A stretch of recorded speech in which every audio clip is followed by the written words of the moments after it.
kung paano umpisahan ang proseso ng pagtatanim mula buto hanggang sa pag-set up sa hydroponics. Ika na nila, matuto na tayo sa iba.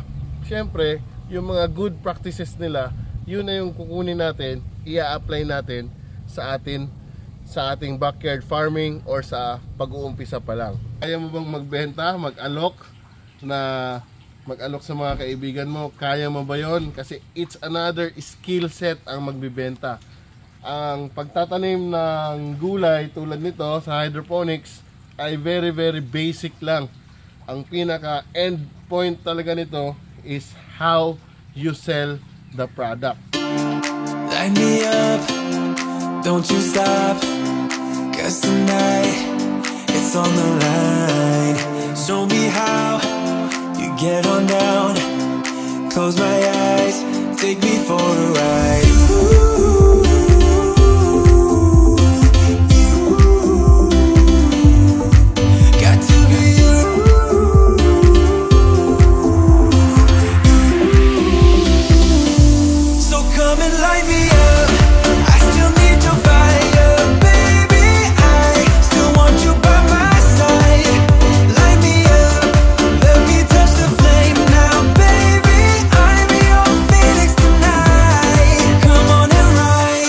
What's up mga kagulay? Welcome back sa ating channel. For today's episode, pag-uusapan natin ang karaniwang tanong dapat nating masagot for today's episode. Ang tanong ng karamihan, talagang meron silang common denominator na tanong, ano daw ba ang dapat gawin upang makapag-umpisa ng hydroponics farming? Sa bahay lang o kaya sa lupa na meron sila sa ngayon. Unang-una po, ang dapat nyong gawin ay i-check muna kung meron tayong knowledge po. Knowledge talaga ang pinaka-importante.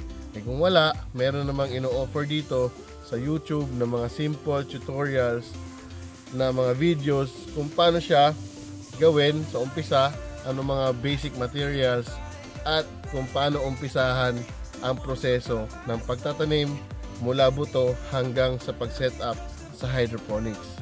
Pangalawa po, kung wala po tayong knowledge, maghanap-hanap po tayo ng mga tutorials or mga seminars online or on-site.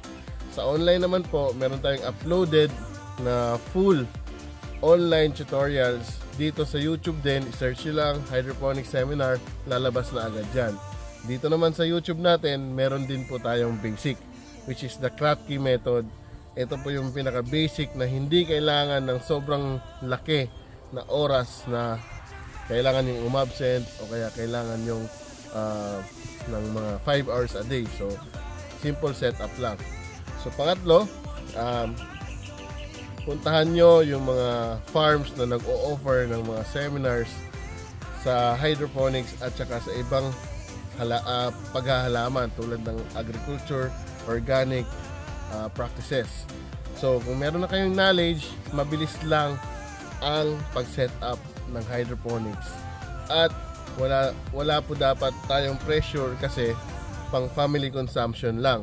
Ang karamihan po sa inyo or ang karamihan ng mindset ng tao ay kikita agad, ROI agad. Ibig sabihin, business na agad ang nasa isip nila. So, paano tayo magbi-business kung wala tayong kaalam-alam?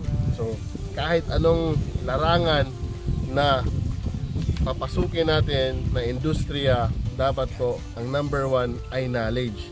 Number one po yan. So, equip yourselves with much knowledge here in the internet, on-site seminar, and other friends in different farming or different farm. That you gain a lot of personal experience yung makukuha nyo at advanced experience. So, ika na nila, matuto na tayo sa iba. Siyempre, yung mga good practices nila, yun na yung kukunin natin, i-apply natin sa ating backyard farming or sa pag-uumpisa pa lang. Okay? So, knowledge ang very important, and then attend seminars. Pasok pa rin yan sa knowledge. So, ano ba talaga ang budget mo? So, kung meron kang budget na 150,000, 250,000, 500,000 o 1 million, dapat ba akong gumawa ng ganito kalaki? Siyempre, suggest, kung wala ka pang knowledge, siyempre, umpisan mo muna sa umpisa. Backyard muna, small setups, kahit 2 meters by 5 meters na setup. Tipong gagastos ka ng probably below 2,500 or kaya mas maliit pa na halaga. Ibig sabihin, kahit may knowledge ka na, depende pa rin yan sa application. Kasi, kumbaga, nasa classroom ka, pag in-apply mo yan sa totoong buhay, marami ka pang trials, marami ka pang matutuklasan na which is very effective for you and effective for them. Kasi merong effective sa kanila na hindi effective sa'yo. And then, later on, you will have to come up with your own practices. So, magiging hybrid. Yan.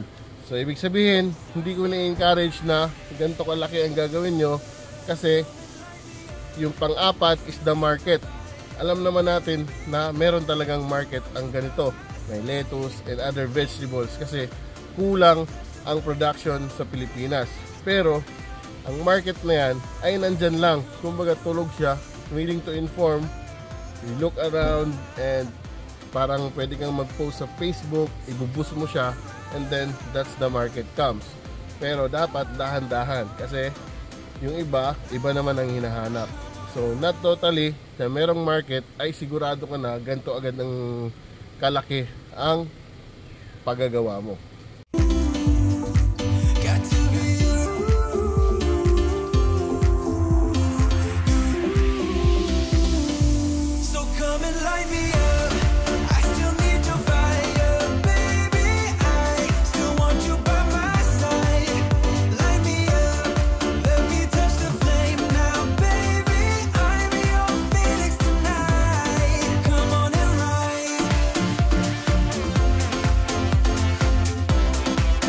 So recap po tayo. Ang una po ay basic knowledge. Apply your basic knowledge sa mga seminars na natutunan natin sa online or other farms. Pangalawa, kung ano man ang budget natin, huwag muna natin ibuhos sa ganito kalaki na structure. So application of knowledge is very important. And pangatlo, ano ang market mo, saan ka magbebenta, at ang tanong ko sa iyo, kaya mo bang magbenta, mag-alok sa mga kaibigan mo? Kaya mo ba yon? Kasi it's another skill set ang magbebenta. Ang pagtatanim ng gulay tulad nito sa hydroponics ay very very basic lang.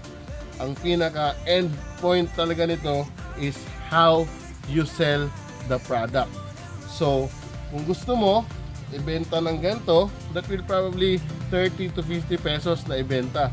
Pero kung gusto mo mag-innovate, gawin itong salad, gawin itong kakaibang produkto, it's up to you.